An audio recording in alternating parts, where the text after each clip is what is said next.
네, 오늘 함께 보실 하나님 말씀은 역대하 20장 1절에서 13절 말씀입니다. 역대하 20장 1절에서 13절입니다. 구약성경 680종입니다. 우리 함께 한 절씩 교독하도록 하겠습니다. 그 후에 모압 자손과 암몬 자손들이 마온 사람들과 함께 와서 여호사밧을 치고자 한지라.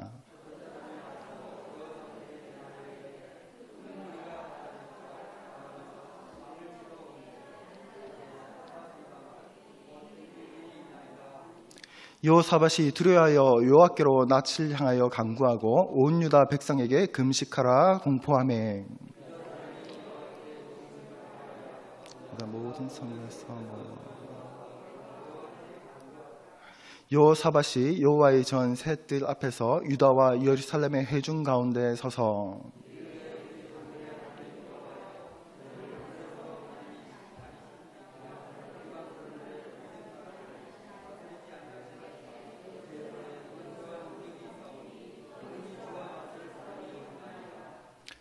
우리 하나님이시여, 전에 이 땅 주민을 주의 백성 이스라엘 앞에서 쫓아내시고 그 땅을 주께서 사랑하시는 아브라함의 자손에게 영원히 주지 아니하셨나이까.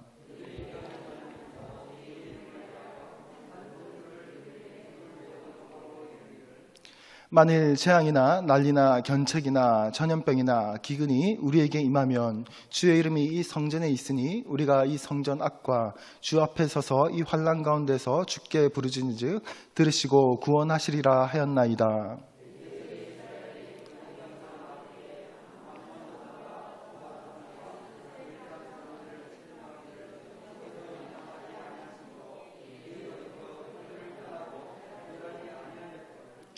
이제 그들이 우리에게 갚는 것을 보옵소서. 그들이 와서 주께서 우리에게 주신 주의 기업에서 우리를 쫓아내고자 하나이다.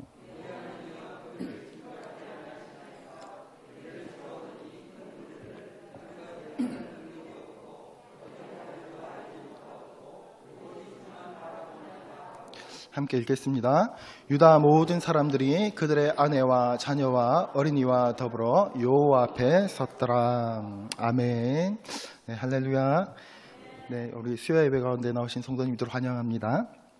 오늘 계속해서 역대하를 살펴보고 있습니다. 오늘 역대하 20장 말씀을 통해서 하나님께서 말씀을 통해 개개인에게 주시는 깨달음이 있었으면 좋겠습니다. 네, 여호사밧이라고 하는 우리가 역대하를 계속해서 살펴보면서 어떤 왕인지 이제는 어느 정도 좀 알 것 같은 이제 느낌이 드시죠? 선한 왕입니까? 악한 왕입니까? 네, 마음으로 다 대답하신 걸로. 네, 선한 왕이다라는 말을 많이 들으셨을 겁니다.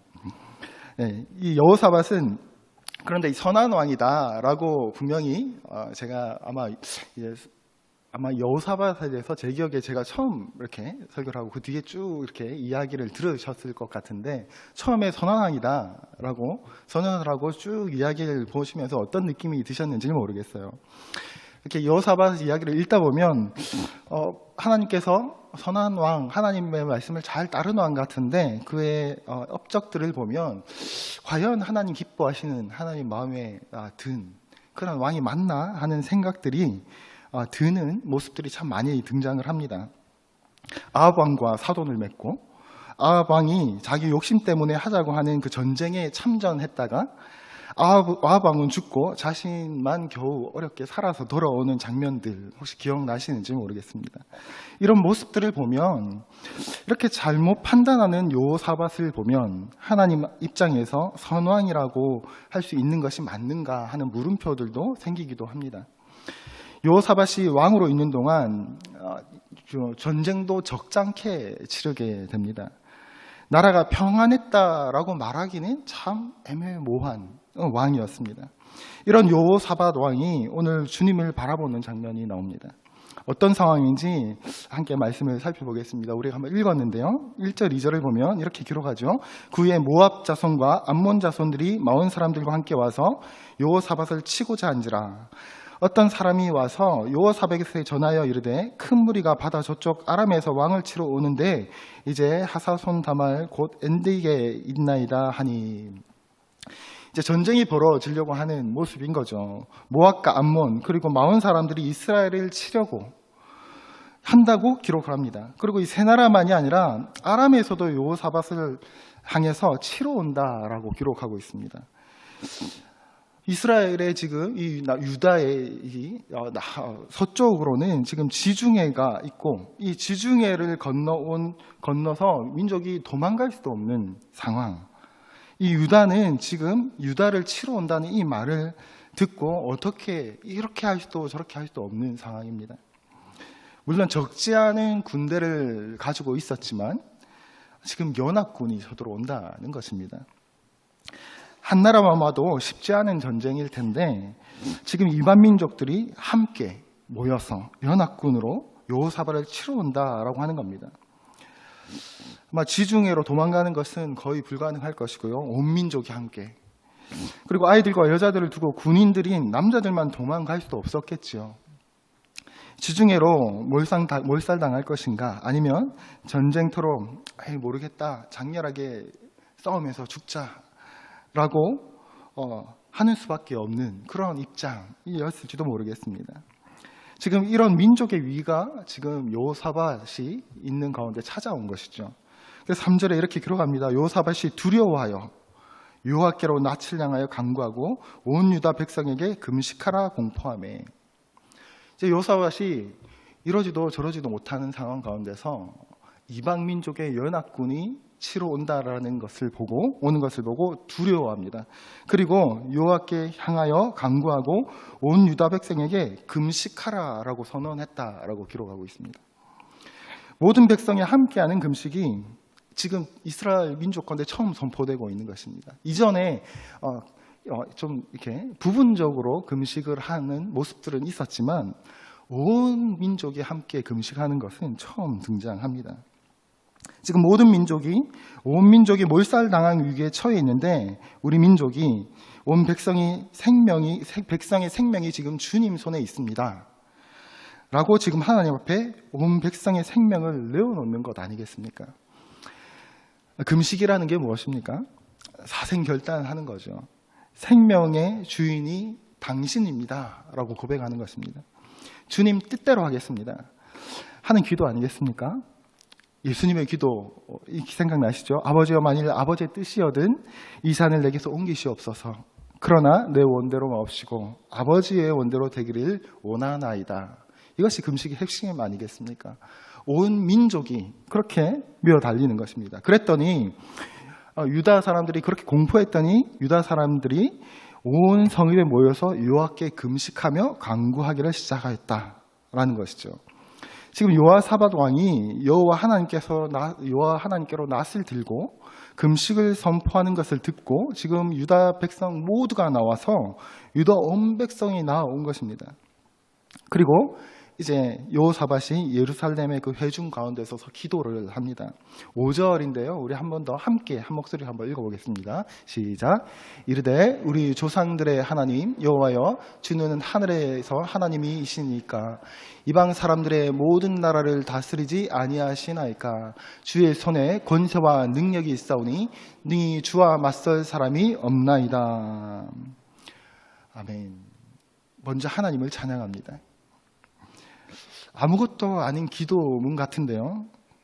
성경에 하나님의 사람들이 하나님께 나아가서 기도하는 장면들을 보면요, 항상 기도문이 읽으면, 성경을 읽으면, 기도문을 읽으면, 저는 그런 믿음이 약해서 그런지 항상 믿음의 이 기도문들을 읽으면 항상 마음이 급해서 그런지 걸리는 부분들이 있었습니다. 뭐가 걸리냐면 절박한 상황 가운데 그런 기도문들이 드려지지 않습니까? 기도의 문장들이 대부분 어떻게 이루어지는가를 보면 하나님의 하나님 되심을 선언하는 기도문들이 등장하는 거예요. 하나님의 이름을 높이고 찬양하는 것들이 먼저 등장을 하는 거예요. 여러분, 아무렇지도 않게 느껴지시죠? 믿음이 좋으셔서 그런 겁니다. 저같이 믿음이 부족하면 마음이 급한데 지금 이런 기도문이 어디서 지금 튀어나옵니까, 주님? 다 생략해야 되는 것들이죠. 다 생략해야 되는 것들입니다. 우리 조상들의 하나님 여호와여, 주는 하늘에서 하나님이 아니시니까. 이 기도민이 어떻게 느껴지십니까? 주님 말 안 해도 아시오. 바로 그냥 이렇게 탁 나가야 되는 거 아닙니까? 이제 구구절절 아뢰는 것도 저는 마음이 급해서, 절박하면 마음이 급해가지고, 하나님 아시죠? 그냥 좀 도와주십시오. 제발. 그냥 앞뒤 없습니다. 하나님을 높이는 건, 그거는 마음 평안할 때, 여유 있을 때 하나님을 높여드립니다. 혹시 여러분들은 어떠십니까? 오늘 본문은요, 우리 조상들의 하나님 여호와여, 주는 하늘에서 하나님이 아니시니까 하나님이 하나님이 되심을 먼저 높여드리고 있습니다.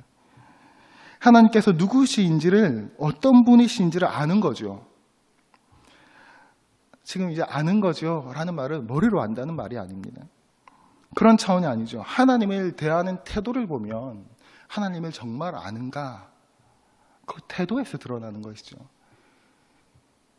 정말 내 마음을 어렵게 하고 정말 시급한 문제가 있는 상황 가운데 하나님께 나왔는데 하나님은 하나님 되십니다 라는 고백부터 할 수 있다는 것은 하나님이 어떤 분이신지 알 때 그런 태도를 보일 수 있습니다. 머리로 이해하고 이론적으로 하나님이 창조주 하나님이시다, 전지전능하신 하나님이시다, 이론적으로 아는 걸 말하고 있는 것이 아닙니다. 태도에서 드러나는 거죠. 내가 그분을 정말 전지전능하신 분이신 걸 믿는가, 창조주 하나님이신 걸 믿는가, 내가 내 이 시급한 문제를 하나님께 아뢰었을 때 이 모든 것이 하나님 손에 달려있다는 것을 정말로 믿는가, 그 믿음이 있을 때 하나님이 어떤 분이신지 정말 알 때 태도에서 드러나는 거죠. 무릎 꿇었을 때 어떻게 기도를 내 입에서 기도가 터져 나오는가, 그가 하나님을 참으로 어떻게 여기는지를 나타나는 것 아니겠습니까? 아무리 믿음이 좋아 보여도 하나님을 믿지 않는, 마음속으로 참으로 하나님을 신뢰하지 않는 사람들은 기도의 자리에조차도 나가지 않겠죠. 그러나 나아가서 기도할 때 이 태도, 요사밧의 이 기도의 이 첫 문장은 참으로 위대한 기도라고 할 수 있습니다. 하나님을 아는 자만이 할 수 있는 기도라는 거죠. 어쩌면 여기에 하나님의 사람들의 위대함이 있는 것 아니겠습니까? 우리가 성경을 보면서 예수님이 누구신지, 하나님이 어떤 분이신지 배울 때 여러분 어렵다고 느끼신 적이 있으십니까? 복음은 어렵지 않습니다. 복음은 아무리 못 배운 사람이 들어도 다 이해할 수 있는 것이 복음입니다. 몰라서 하나님께 무릎 꿇지 못하고 하나님을 찾지 못한 사람은 없다라는 겁니다. 그러나 하나님의 위대한 하나님의 사람들이 하나님을 찾는 모습은 참으로 우리와 다르다라는 것들을 느끼게 됩니다. 그리고 7절이죠. 우리 하나님이시여, 전에 이 땅 주민을 주의 백성 이스라엘 앞에서 쫓아내시고 그 땅을 주께서 사랑하시는 아브라함의 자손에게 영원히 주지 아니하셨나이까. 지금 여호사밧은 전에 하나님께서 어떻게 그 민족 가운데 행하셨는지를 말하고 있습니다. 여기서 다시 한번 여호사밧은 하나님께서 어떤 하나님이시고 자신과 민족 가운데 어떻게 일하셨는지를 기억하고 있다라는 것을 알 수 있습니다. 그래 어떻습니까? 오늘 이런 위기 상황 가운데서 지금 이방 연합군이 지금 쳐들어오는 상황 가운데서 온 민족으로 하여금 금식을 그리고 기도를 선언할 수 있었던 것이죠. 그 민족을 어떻게 여기시고 이끄신 하나님이셨던 것을 알기 때문에 그들을 인간적으로 빠져나갈 수 없는 그 위기 상황에서 그들을 건져낼 수 있는 하나님이시라는 것을 아는 것이죠. 지금 여호사밧은 하나님을 아는 것입니다. 좀 더 정확히 보자면 구원하시는 하나님을 기대할 수 있었던 거죠.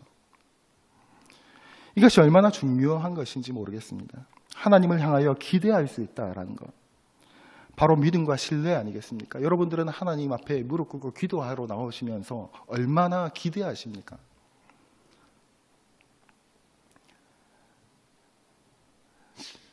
많은 그리스도인들을 보면서 예배를 드리러 나오고 기도하면서 기대하지 않는 것 같다라는 그런 느낌들을 받을 때가 너무나 많이 있습니다.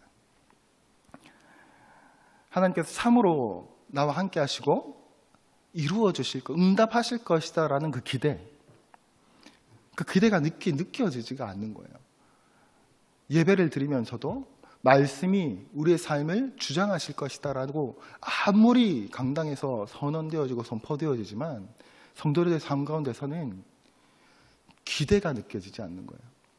교회에서는 아멘 하지만 삶 가운데서는 다른 방법들을 찾아 헤매이는 거죠. 그래서 다른 방법들이 찾아질 때 아멘이라고 말하는 것들을 너무나 종종 보게 됩니다. 믿음과 신뢰는 어떻게 생겨납니까? 경험해야죠. 지난 시간에 내 인생길 가운데 역사하셨던 그 하나님을 경험하고 기억할 수 있을 때 내 인생과 삶의 문제 앞에서 어떻게 역사하실 수 있는 하나님에 대한 그 기대가 생겨나지 않겠습니까?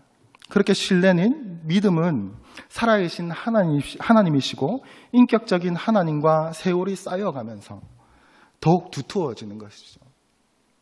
사람과의 신뢰는 마치 이렇게 시간의 흐름 속에서 서로 주고받으면서 신뢰가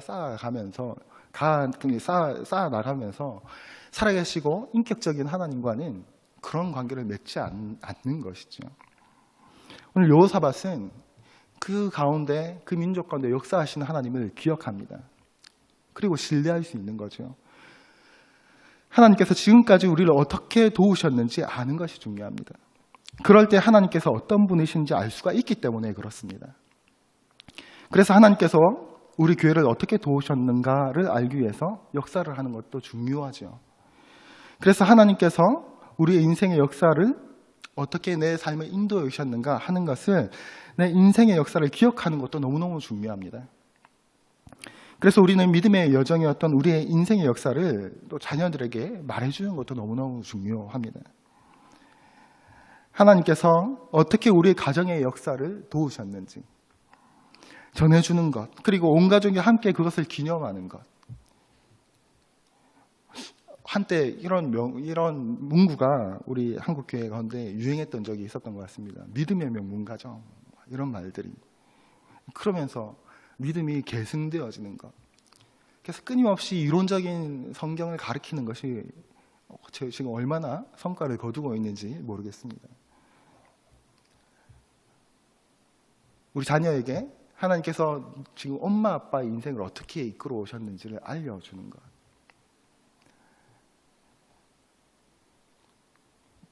너를 넣을 때 어떤 어려움들이 있었는데 하나님께서 어떤 은혜를 주셨다. 그때 엄마 아빠가 어떻게 기도했는데. 그러면서 회심했던 역사들, 부모의 역사들도 함께 알려주는 것, 의미 있다라는 생각들을 하게 됩니다. 다른 것을 남겨주는 것이 아니라 믿음의 역사를 알려주는 것이죠. 그래서 너의 뿌리가 지금 어디 있다. 너의 뿌리가 엄마 아빠인데 엄마 아빠의 뿌리가 어디냐. 하나님께 있다라는 것들을 알려주는 거예요.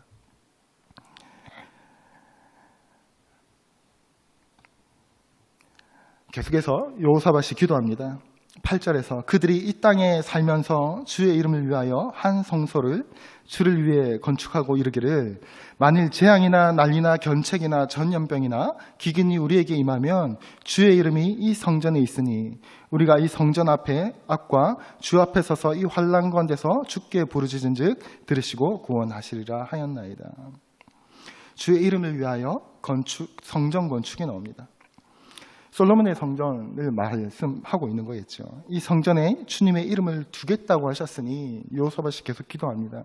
지금 우리의 기도를 들어주옵소서라고 기도합니다. 이 성전에 하나님의 이름을 두겠다라고 하신 그 약속에 의지하고 있는 거죠. 여호사밧의 기도를 보면 먼저 하나님의 하나님 되심을 찬양하고 높여드립니다. 그리고 전에 역사하셨던 하나님, 그리고 또 하나님의 약속을 기억하는 겁니다. 그러니까 여호사밧의 기도를 보면요, 하신 일들을 알고 기억하면서, 하나님께서 하신 일들을 알고 기억하면서 하나님이 하실 일들을 기대하고 있다라는 것을 알 수 있죠. 이제 본문을 거의 다 살펴봤습니다. 11절, 12절까지 왔습니다. 11절, 12절도 제가 한번 읽어드리겠습니다. 이제 그들이 우리에게 갚는 것을 보옵소서. 그들이 와서 주께서 우리에게 주신 주의 기업에서 우리를 쫓아내고자 하나이다. 우리 하나님이여 그들을 징벌하지 아니하시나이까. 우리를 치러 오는 이 큰 무리를 우리가 대적할 능력이 없고 어떻게 할 줄도 알지 못하옵고 오직 주만 바라보나이다 하고. 우리 멸류관 교회 성도 여러분, 인생을 살면서 정말 방법이 없어서 손 놓고 있어야 하는 순간들이 혹시 기억나십니까? 살다 보면 그런 순간들이 있죠. 내가 할 수 있는 것도 아무것도 없는데 그냥 제발이라는 이 단어만 외칠 수밖에 없는 순간들이 있습니다. 정말 내가 아무것도 할 수 있는 것이 없고 상황은 벌어져 버리고 제발 하는 심정으로 주님 제발 하던 그 순간, 우리 인생 가운데 한 번쯤은 경험해 보셨을 겁니다. 개인의 간절한 바람이었던지, 가족의 일이었던지, 자녀의 일이었던지, 아니면 부모님의 일이었던지, 어떻게 할 줄 알지 못하고 오직 주만 바라봅니다 라는 상황 속에서 이렇게 고백하는 것은 너무나 중요한 고백입니다. 우리에게 너무나 필요한 믿음이죠. 이런 고백을 할 당시를 떠올리면 어떻습니까? 내 인생에 무기력했던 순간들, 내 힘으로 정말 인생이 되는 것이 없구나, 내가 할 수 있는 것이, 우리 인간이 얼마나 정말 힘없는 존재들이구나 하는 순간들이 떠오를 것입니다. 그러나 이런 우리가 오직 주만 바라봅니다 라는 말들을 할 때 또 하나, 그러나 착각해서는 안 될 것들이 있죠. 우리가 살아가면서 항상 아무것도 할 힘이 없어서 주님만 쳐다보고 있는 것이 우리의 신앙인가? 가끔 그런 말들을 하는 사람들이 있습니다. 기독교는 연약한 자들의 종교다. 그래서 의지할 대상이 필요해서 자기 스스로 뭔가를 하지 못하기 때문에 의지할 대상이 필요해서 그런 사람들은 믿는 거 아니냐라고 말하는 사람들이 있습니다. 얼마나 어리석은 말인지 모르겠습니다. 자신의 죄를, 잘못을 인정하고 자신의 한계를 인정하는 것, 여러분, 이것은 진정한 용기가 있는 자가 아니면 할 수 없는 것입니다. 여러분들의 잘못과 여러분의 실수를 인정하는 게 쉬우셨습니까? 살아가시면서 혹시나 지금도 혹시 관계 속에서 혹시 내가 좀 잘못하고 있는 거, 누가 너 잘못했지 하면 여러분 어떤 마음이 드십니까? 제가 잘못했습니다, 바로 이런 말들이 나가시나요? 자신의 잘못을 인정하는 것은 아무나 할 수 있는 것이 아닙니다. 내가 죄인이라고 고백하는 것은 아무나 할 수 있는 것이 아니죠. 그것은 자신을 정직하게 자신의 모습을 돌아볼 수 있는 용기가 필요한 일입니다. 그래서 우리는 우리 스스로 죄를 고백할 수 없죠. 주님께서 주시는 성령께서 우리에게 깨닫게 하실 때 우리는 주님 앞에서 무릎 꿇을 수 있는 존재들인 거죠. 여호사밧은 왕으로서 17장에 근거해 보면 100만이 넘는 군사를 가지고 있었습니다. 이 군사를 앞세워 전쟁을 할 수도 있었죠. 물론 연합군에게 아마 열세였을 겁니다. 그러나 이렇게도 저렇게도 하지 못하는 상황 가운데서 그는 100만이 넘는 군대를 대동해서 전쟁을 바로 나가자, 나를 따르라 라고 하지 않고 하나님 앞에 엎드리는 일을 먼저 합니다.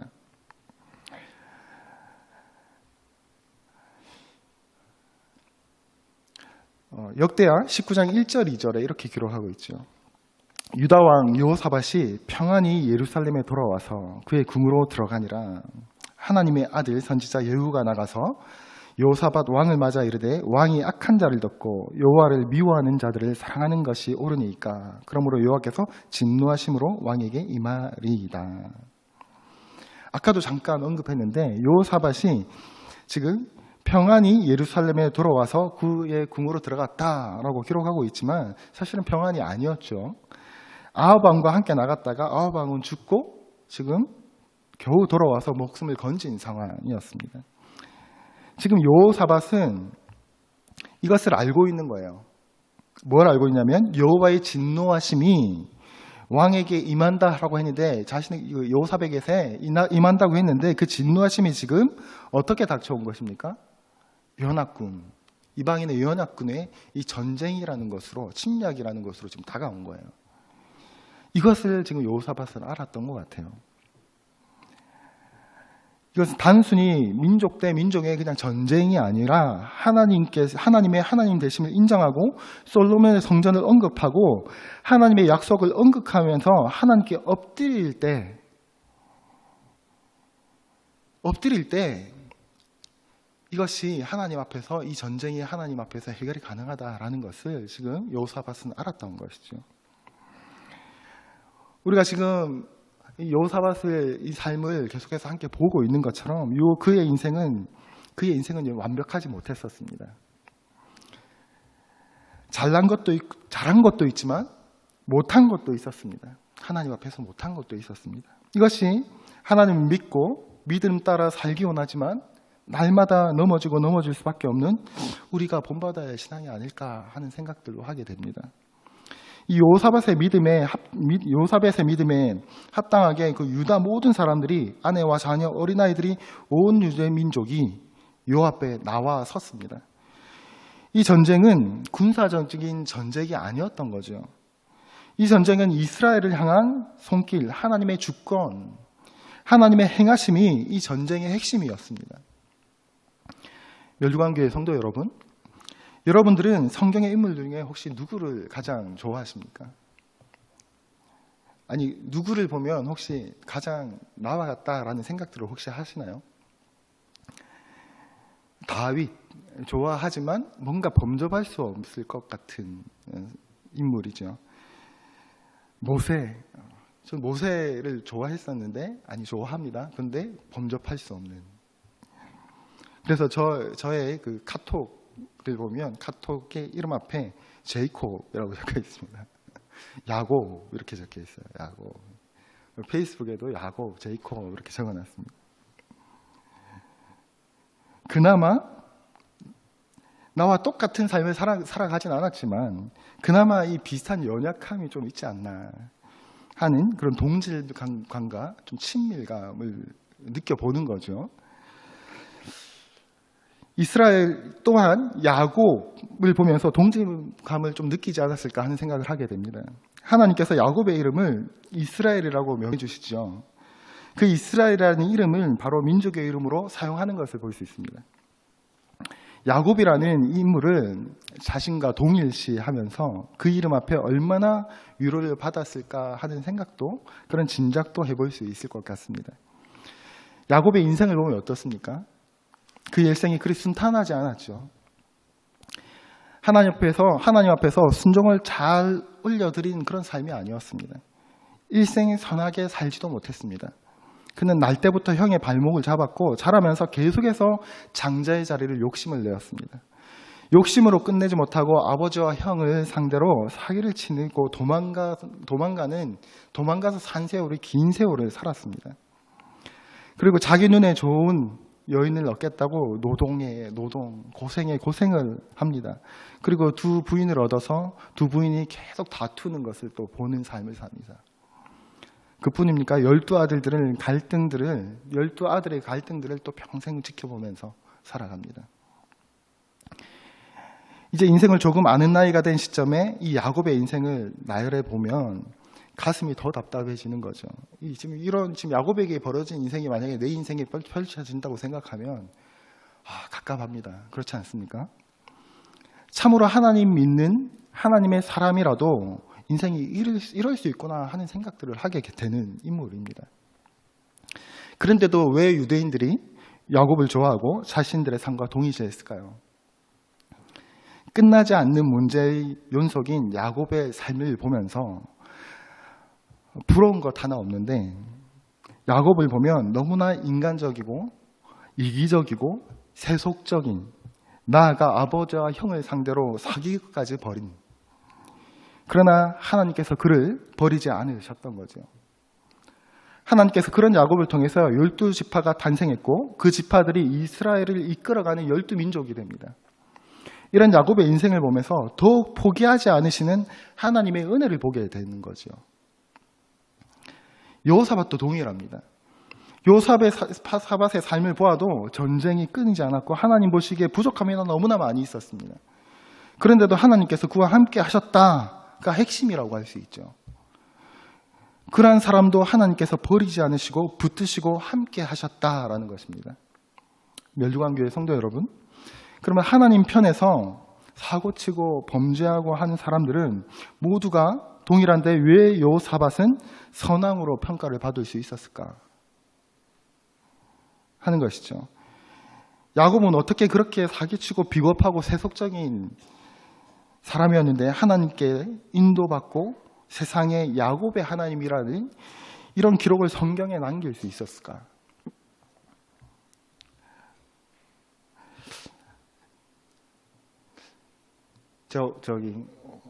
오래전부터 알고 있는 젊은 이제 결혼한 부부가 있습니다. 각자가 하나님을 정말 교회에서 열심히 섬겼던 청년들입니다. 각자의 자리에서. 그런데 이제 결혼을 하고 초창기에 너무 많이 다투는 거예요. 그래서 근데 그 다툼이 너무 이제 과열돼-가지고 큰일 나는 거 아닌가 하는 생각이 들었던 적이 있습니다. 근데 얘기를 들어보면 계속해서 양쪽 다 말이 제가 듣기에는 맞는 말 같은데 이거 어떻게 정말 걱정이 너무 많이 됐었는데 이렇게 쭉 얘기를 듣다가 그 자매의 얘기를 듣다가 제가 마음을 조금 놓은 적이 있습니다. 그 답답함을 토로하는 과정 가운데 이런 문장이 들어가더라고요. 정말 이혼을 떠올릴 만큼 힘든데 이 형제를 보면 자아가 펄펄 살아서 이런 표현을 쓰더라고요. 이제 교회를 오래 다녀서 이런 표현도 잘 쓰더라고요. 자아가 펄펄 살아 있다가 있어서 너무너무 힘든데 그러다가도 정말 마지막 감정의 끝에 가서 정말 결정적인 순간이 되면 이 형제가 하나님 말씀대로 한대요. 성경에 기록되어 있다 이러면 그대로 한다는 거예요. 본인이 이해도 하지 못하면서 지금 감정적으로 동의도 하지 못하면서 한다는 거예요. 일단 멈춘다는 겁니다. 자, 그 말 듣고 다행이다. 다행이다. 이 형제가 하나님 진짜 믿긴 믿구나 라는 생각들을 하면서 마음을 조금 놓았던 적이 있습니다. 그 말을 듣는 순간 저는 서로 맞춰가는 시간이 좀 길고 좀 시간이 필요하겠지만 정말 극단적인 상황은 내가 걱정하지 않아도 될 부부겠다라는 생각을 한 적이 있습니다. 그런 형제 자매겠다라는 생각을 한 적이 있습니다. 물론 지금은 아주 행복하게 잘 살았더라라는 삶을 살고 있습니다. 이제 많이 부드러워지고 많이 맞춰지고 이제 살아가고 있습니다. 이 결혼의 심각한 갈등의 해결과 하나됨의 은혜와 성화를 경험하고 있는 이 가정의 이야기에서 여러분들은 지금 저의 말 중에 어떤 말이 딱 머릿속에 남으셨나요? 자아가 아직은 펄펄 살아있고 성품적으로는 성장해야 할 부분들이 많이 남아있지만 결정적인 순간에 말씀 앞에 무릎 꿇을 줄 아는 형제. 이해가 안 돼도 일단 말씀이 그렇다고 하면 일단 멈출 줄 알았던 형제. 또 그 결정적인 순간에 말씀에 순종을 하려고 하는 모습을 볼 수 있었던 아내. 이들이 이런 모습에 서로 집중할 수 있었다는 것이 뭡니까? 이들 스스로가 삶의 위기와 결정적인 순간에 하나님을 바라보는 형제였고 하나님을 바라볼 줄 아는 자매였다라는 것이죠. 멸류관교회 성도 여러분, 우리가 일생을 살아가면서 우리가 1년 365일 하루 24시간을 주님만 바라보고 살아가는 것이 어디 쉬운 일입니까? 그런데 정말 중요한 선택의 순간과 선택의 기로에 섰을 때 결정적인 순간, 이 표현이 너무 좋더라고요. 평소에는 좀 미숙해도 결정적인 순간에 하나님을 바라볼 수 있는가? 결정적인 순간에 하나님께 무릎 꿇을 수 있는가? 하는 것이 바로 믿음이고 신앙 아니겠습니까? 아무 일도 없을 때는 평안합니다. 그런데 문제가 생겼을 때 삶의 위기가 찾아온 그 순간에 믿음의 결정을 할 수 있는 바로 그것이 믿음이고 신앙 아니겠습니까? 그런데 여호사밧은요, 바로 어려운 그때 하나님을 붙잡는 결단이 있었다라는 거예요. 우리가 잘 알다시피 야곱도 그렇게 인생을 자기 생각과 욕심을 따라 힘겨운 인생을 살았지만 결정적인 순간순간 인생의 고비마다 하나님께 예배했습니다. 하나님을 붙들었기 때문에 바로 야곱은 이스라엘 되게 하는 은혜를 받게 되었던 것이죠.